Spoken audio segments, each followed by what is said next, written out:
Et oui, téléspectateurs, téléspectatrices, mesdames, mesdemoiselles, messieurs, votre émission est Bakash. Bonjour à vous du côté de Talangaï, Mikalo, Bakongo, Wenze, je n'oublierai pas Pointe-Noire. Bonjour à vous du côté de Nfilou, Simon, Gomatete, Kibosi, Kibunde, Amor, Madia, Matumbo, Bruxelles, les Panda. Je n'oublierai pas du côté de Dolizy, Banasibiti, bonsoir, Banasanaga, bonsoir, bonsoir, bonsoir du côté de Pointe-Noire. Mon invité aujourd'hui, exceptionnellement, car vous savez que l'actualité est en train de bouillir. Marc Mapingo, bonsoir. Bonsoir, Bobaka.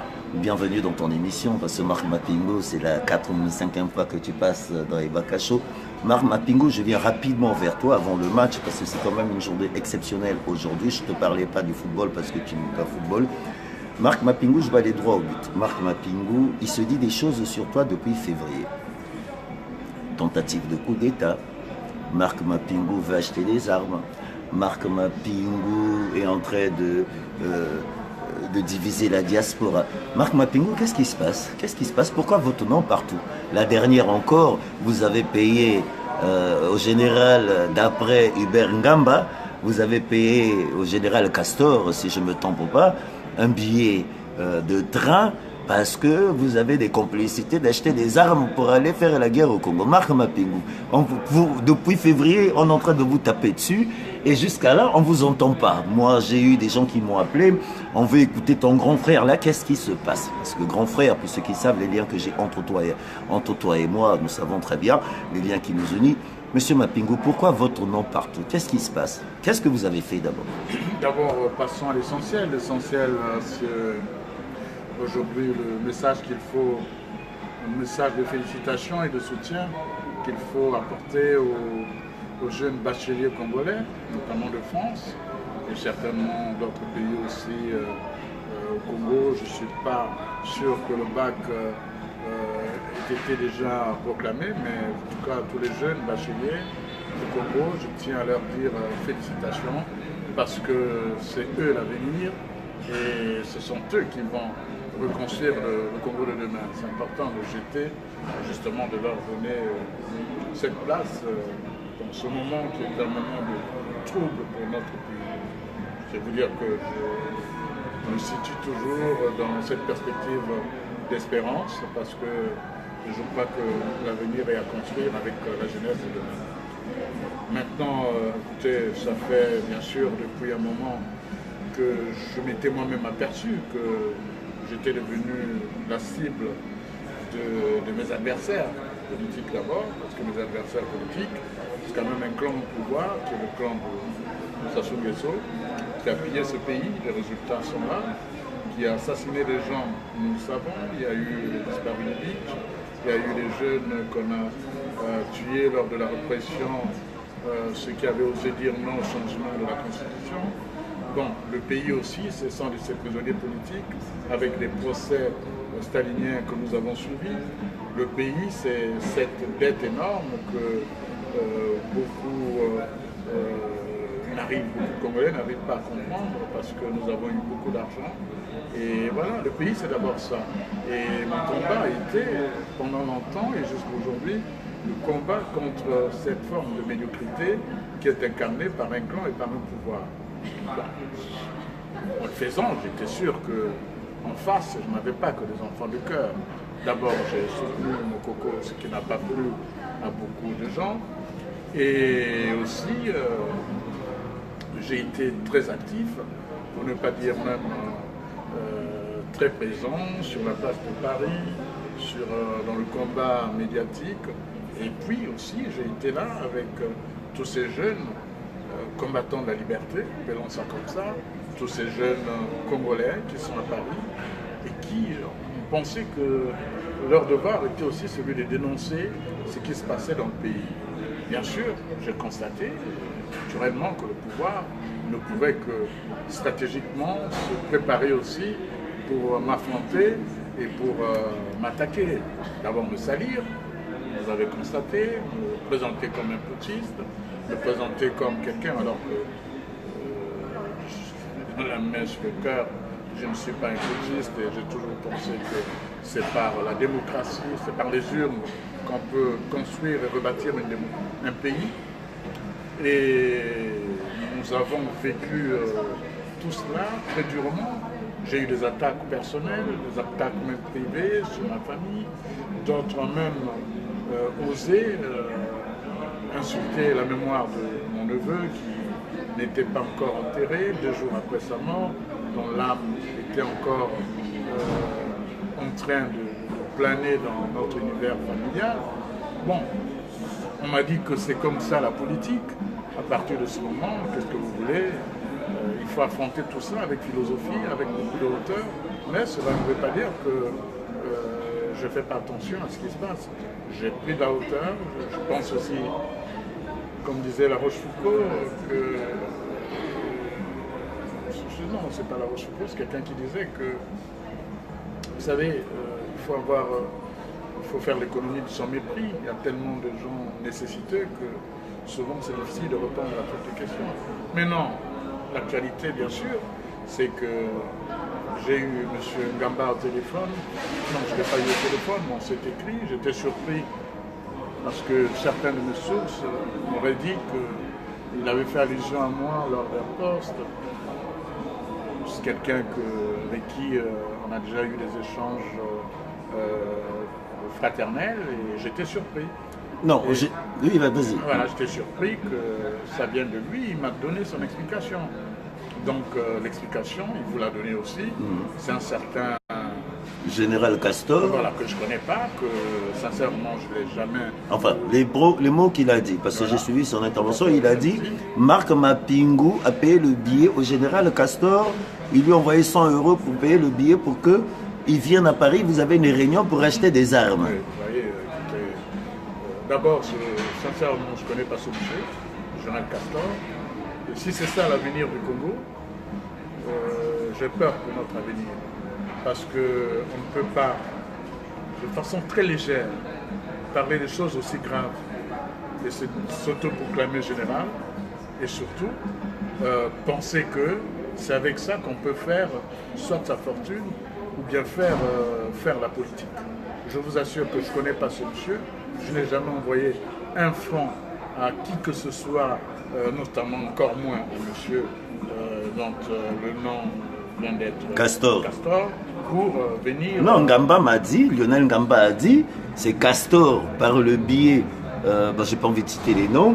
Non, mais il faut le citer. Non, il a dit, voilà, on va les citer, parce que de toutes les façons, Donald les religne. Il a dit, c'est Donald qui l'a emmené, parce que Castor est venu à Paris, parce que Mapingu l'a fait venir, et Mapingu est dans un plan d'acheter des armes pour entrer en guerre au Congo. Non, ça fait pitié d'abord parce que Donald, je le connais, c'est un jeune petit frère, même si les gens font de l'amalgame entre le militantisme, les engagements, les comportements des uns et des autres et certaines adhésions soit affectives. Moi, je pense que je connais Donald. Avec lui, on a souvent discuté. Je soutiens le combat qu'il mène, et que nous menons tous d'ailleurs. Mais quand ce combat aussi frise vers les injures entre nous, j'ai eu aussi, en tant qu'aîné, une attitude en disant attention, n'allons pas jusque-là. Maintenant, pour le reste, je vous assure que je ne connais pas ce monsieur Castor, je ne sais pas qui il est, et je ne vois même pas pourquoi j'enverrais un billet à quelqu'un pour venir me voir et parler des armes.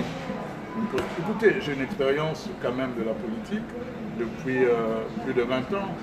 J'ai fréquenté les grands hommes politiques, j'ai vu comment les choses se passent. Je ne dois pas discuter des choses aussi graves avec autant de légèreté avec des gens que je ne connais pas. D'abord, et puis de deux, je vous ai toujours dit que je ne suis pas putschiste, je ne suis pas un homme violent. Et à partir de ce moment-là, quand les gens utilisent tout ça pour me salir, je dis c'est minable et c'est malheureux. Alors, Castor, que je ne connais pas, j'espère qu'il aura la gentillesse de dire la vérité, si au cas où, effectivement, il aurait dit ça à son ami M. Ngamba, c'est à lui de dire si réellement, j'espère que c'est un homme conscient et c'est un homme qui respecte les principes, qui sont les principes de la vérité. Parce que, vous savez, nous sommes dans un pays où, même quand on vous instrumentalise, on vous manipule pour s'allier et faire du mal aux autres, sachez qu'un jour, ça peut se retourner contre vous parce que ce régime-là est un régime dangereux. C'est un régime qui a tué Marien Ngouabi. C'est quand même Marien Ngouabi qui crée tout ce qui dirige aujourd'hui au PCT. C'était lui le père fondateur. On l'a tué à 14 heures. Donc en pleine journée. C'est un régime dangereux. Ce régime-là a tué, nous sommes des contemporains d'une situation qui se passe actuellement. Toujours, on vient de le tuer.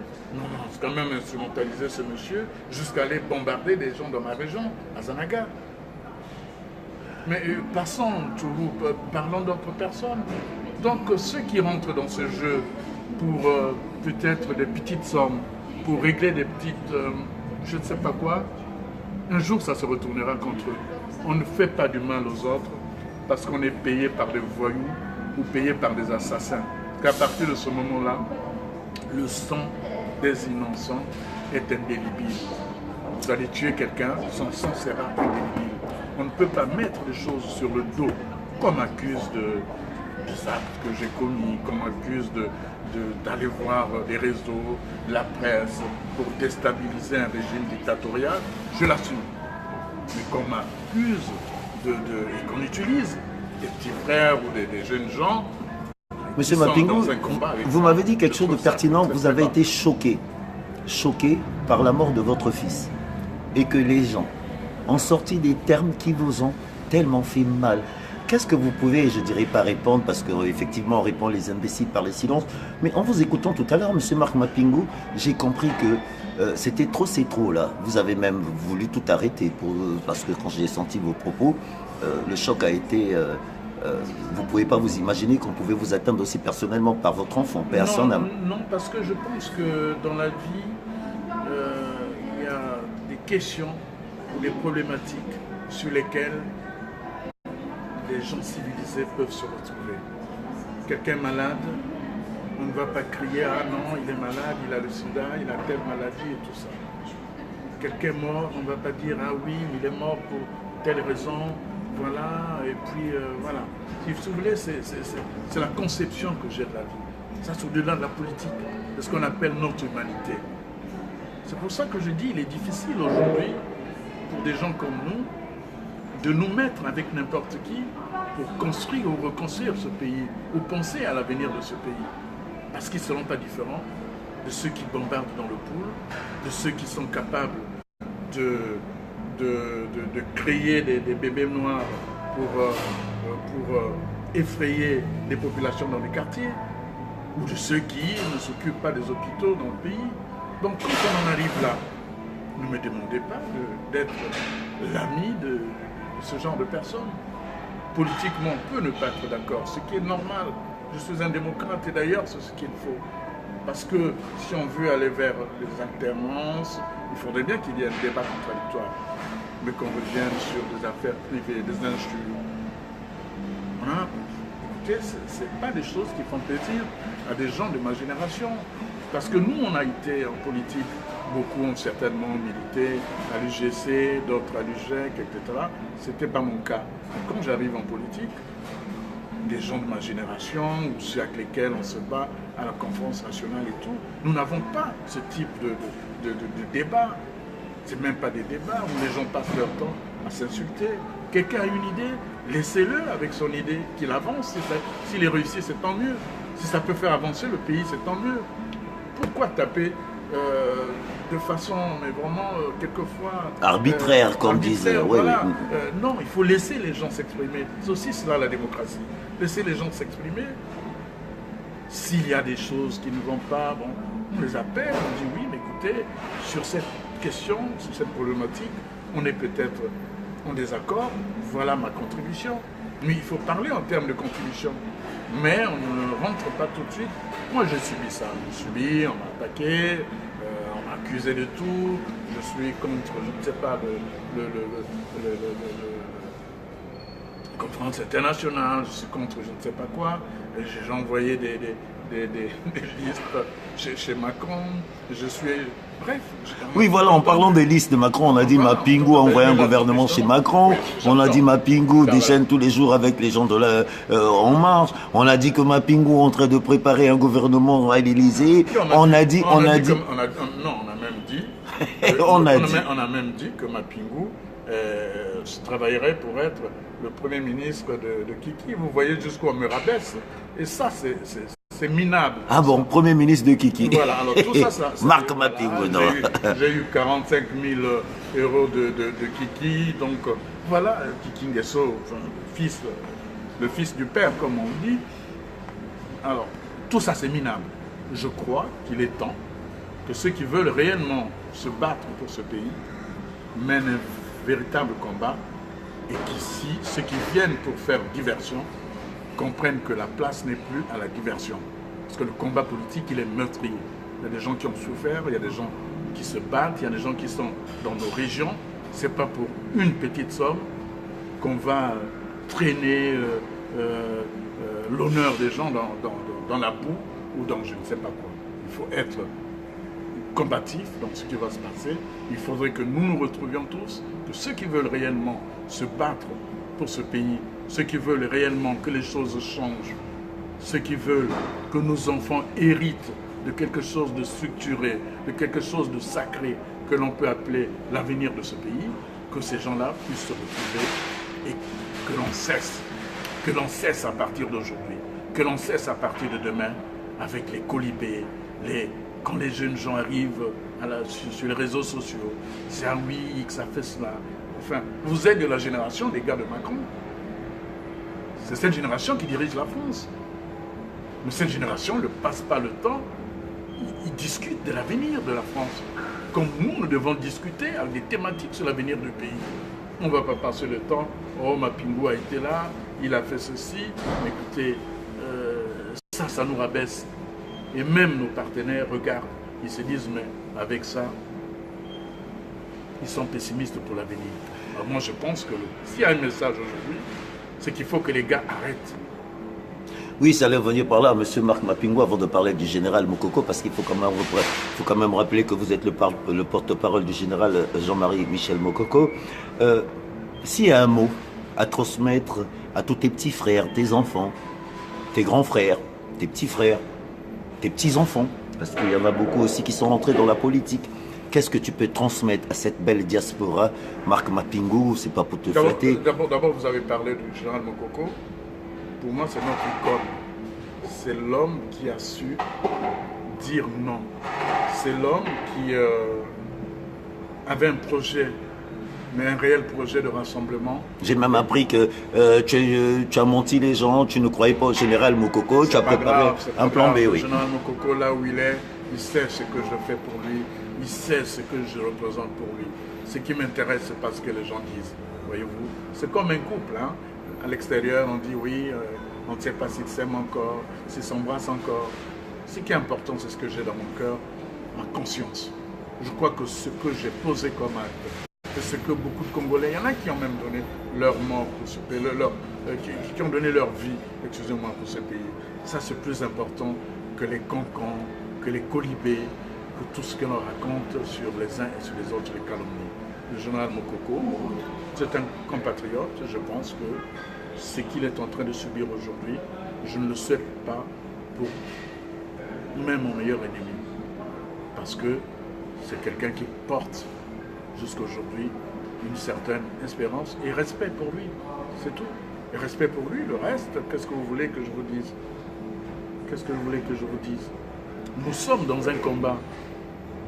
Et les gens doivent comprendre que nous sommes dans un combat qui est un combat qui peut être meurtrier pour beaucoup d'entre nous.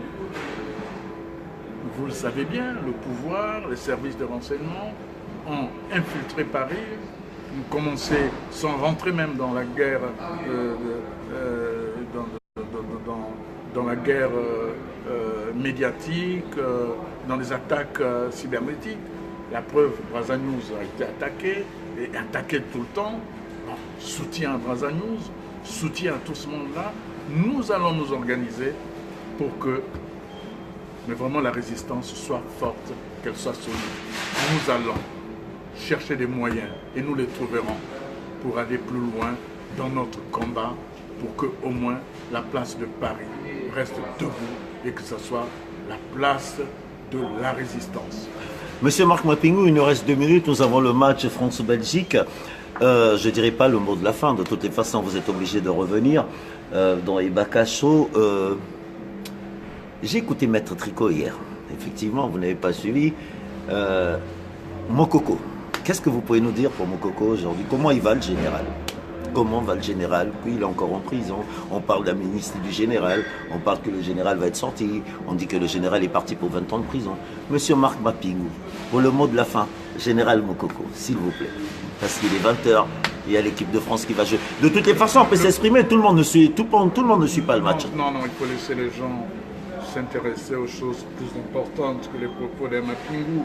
Le match est intéressant, il y a des jeunes, il faut qu'ils les regardent. Ah ben non, il y a ceux qui veulent entendre Mapingou. Moi j'ai des gens qui sont là, qui m'ont dit, il y a l'autre qui m'a dit, mais pourquoi tu n'as pas attendu après le match?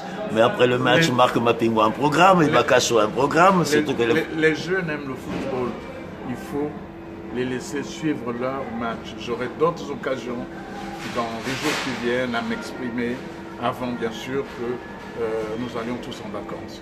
Par rapport à Mokoko, bravo Mokoko. Voilà un homme qui s'est retrouvé dans une situation où il avait tout à gagner en restant tranquille chez lui. Un jour, il s'est levé, invité par le peuple congolais. Il est allé au combat démocratique. Il a gagné et le dictateur a considéré cela comme une humiliation. Il en a fait un prisonnier personnel, une espèce d'otage personnel. Et ces choses-là, on a utilisé toutes les formes juridiques judiciaires pour le protéger, pour comprendre finalement qu'il était un innocent. Nous le savons que c'est un innocent. Malheureusement, il est l'otage d'un dictateur. Et tant que ce dictateur sera là, Mokoko, le Congo tout entier, nous serons les otages de ce monsieur. Voilà le message que j'avais. Et oui, le directeur le plus extraordinaire, le 92.2, votre animateur Bob Ibaka pour vous accompagner. Et oui, mesdames, mesdemoiselles, messieurs, nous sommes à 2 minutes du match. Je ne puis que vous dire merci. Mais monsieur Mapingou, en tout cas, le plaisir est pour moi de m'avoir reçu aussi rapidement parce qu'en lisant tout ce qui a été dit sur vous, bon, moi personnellement, la preuve, je vous ai jamais appelé parce que... Mais c'est pas fini, ils diront toujours, vous n'allez pas revenir tout le temps. Le jour où on dira, monsieur Mapingou a 2 sexes, vous allez me demander d'enlever mon pantalon pour voir que je n'en ai qu'un sexe et que je suis un homme. Vous voyez, donc laissez tout ça, il faut aller à l'essentiel. L'essentiel, c'est le Congo. Le reste, le jour où je trahis ma pensée, je vous dirai, écoutez, je suis fatigué, je trahis mon combat et puis voilà. Je suis venu dans ce combat comme chacun est venu dans ce combat sans que je ne sois obligé, donc que je ne suis... Il n'y a que ma conscience qui doit me rappeler l'essentiel de ce combat. Je vais revenir sur les propos. Donc vous nous démontez tout de suite, enfin c'est pas à démentir de toutes les façons, moi personnellement je sais... c'est faux, je ne connais pas Castor, c'est faux, je n'ai jamais donné, alors rassurez monsieur Ngamba qui me parle de Castor, je ne connais pas ce monsieur, je ne me souviens pas d'avoir envoyé 100 € à ce monsieur, bon, mais je sais qu'aujourd'hui, beaucoup pour gagner de l'argent au Congo sont obligés de parler de Mapingou. Je suis un bon produit pour les services de renseignement de Brazzaville et pour le pouvoir de Brazzaville. En tout cas, il y a des gens qui viennent ici, qui m'enregistrent, qui font même semblant de déjeuner avec moi. Souvent, je leur dis, si ça peut vous rapporter quelque chose, on allait voir Kemba et les autres. Je vous emmerde, mais on discute, et puis allez-y. Et puis ils sont gênés, ils disent, ah oui, grand frère, on est venu te voir, mais tu sais, il y a ceci. Alors je dis, oui, ok, mais bon, si ça peut vous rapporter quelque chose, c'est tant mieux. Mais seulement, faites attention parce que ce pouvoir-là, ce sont des dangereux. Ils n'aiment pas les gens, ils n'aiment qu'eux-mêmes. Voilà, je n'ai pas grand-chose à dire parce qu'effectivement, il faut aller voir le match. Merci.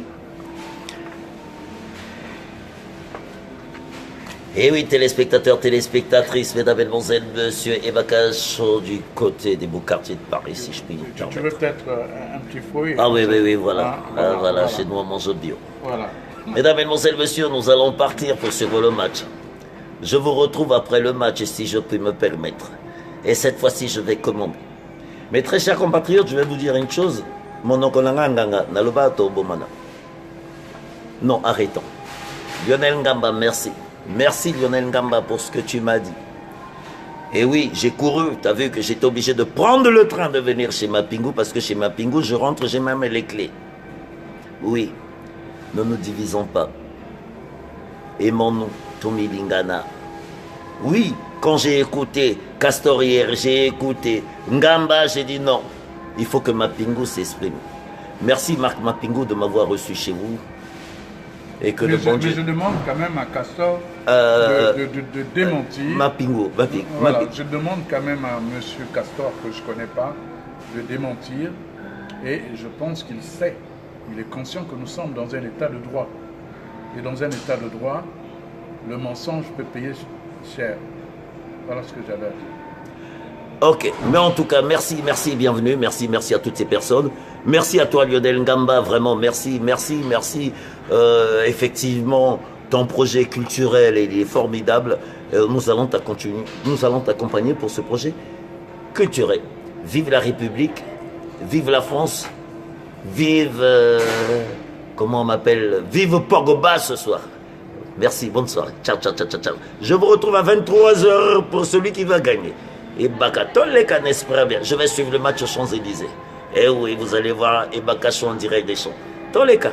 Bonne soirée à vous, c'était Marc Mapingu du côté des Bakacho face à face. Bonsoir à vous, on va suivre le match. Vive la France.